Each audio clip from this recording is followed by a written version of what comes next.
All right, get those toolkits ready because we're diving deep into the world of consumer electronics repair technicians. Ooh, always loved getting my hands dirty with a bit of tech. We've got a mountain of research on this, and trust me, it's way more than just fixing cracked phone screens.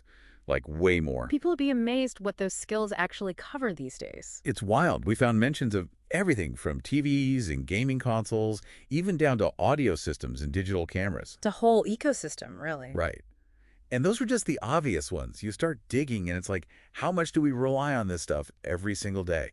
Then there's the real mystery. Oh, you mean the infamous other electronic devices That's category? the one. I mean, what even falls under other these days? Turns out, with the whole Internet of Things explosion, that category is basically bursting at the seams. It's everything. ND, the kitchen sink now. No kidding. We're talking smart appliances, fitness trackers, all those home automation systems, even those electric scooters zipping around. It really goes to show how deeply electronics are woven into our lives. Absolutely.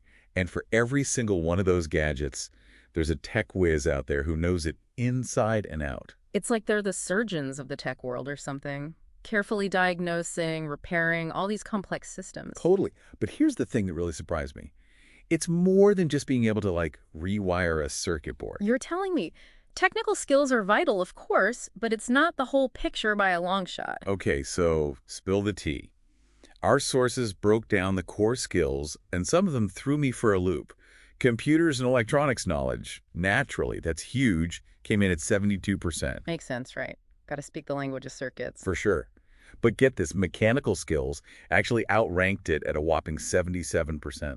Which, when you think about the hands-on work, it's not that crazy. So true. You're not just plugging in a new graphics card, you're basically performing microsurgery on these gadgets. Steady hands are a must. And an eagle eye for detail. You know those tiny sprues you lose when you take apart anything?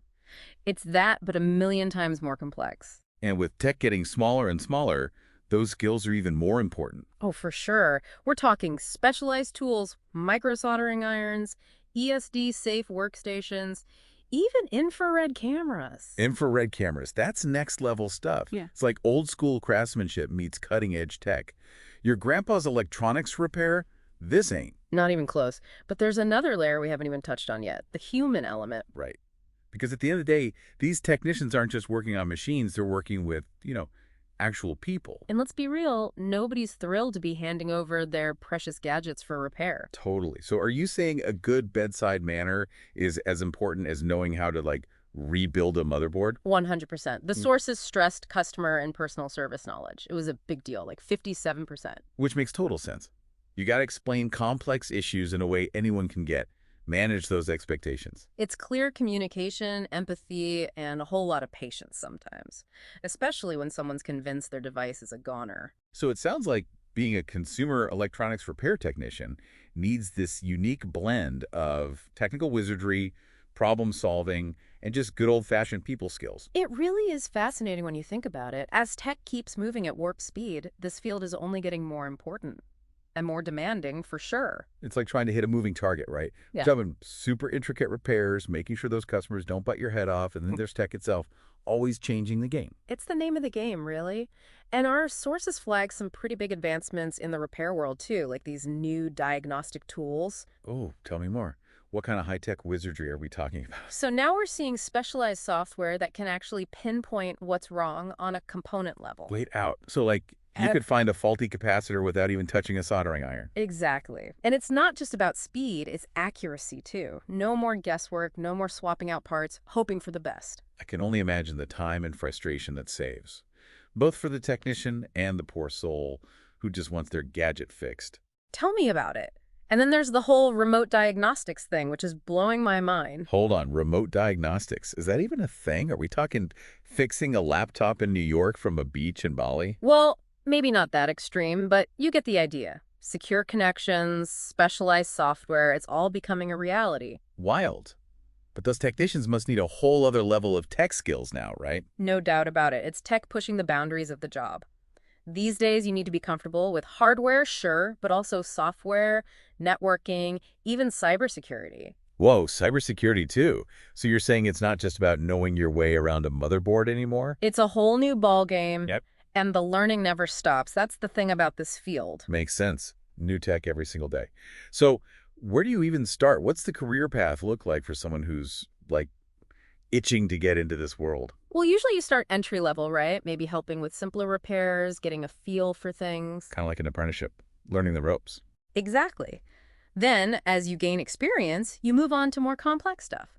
Diagnostics, specialized repairs, maybe even focusing on one type of tech you really love. So you can become like the smartphone whisperer or something. That's the idea, and with experience, there's room to grow. You could manage a team, train new techs, even start your own repair shop. Talk about a career with potential. But let's get real for a second. Say you're totally sold on this. How do you actually land that first job? Is it the usual online application black hole, or is there some secret handshake I don't know about? Well, that's where our pals at RoleCatcher come in, with all the intel on the modern job hunt. They're like the AI gurus of getting hired, you know? Seriously. And they're all about ditching those generic applications. Yeah, those are about as useful as a paper umbrella in a hurricane these days. No kidding. But tailoring your application for something as specific as electronics repair, that's got to be tough. That's where that AI magic comes in.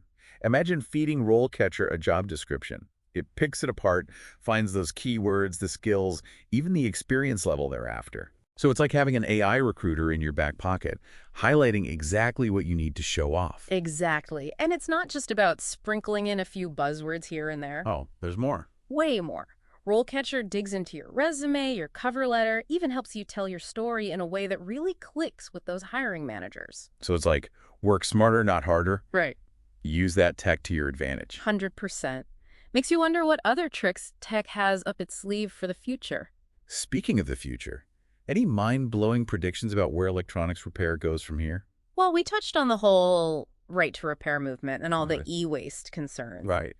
So what if, and this is where it gets really interesting, what if these repair technicians become like the heroes of a more sustainable future? Okay, now you've got my attention. Imagine instead of trashing our old devices, we actually fix them, make them last longer.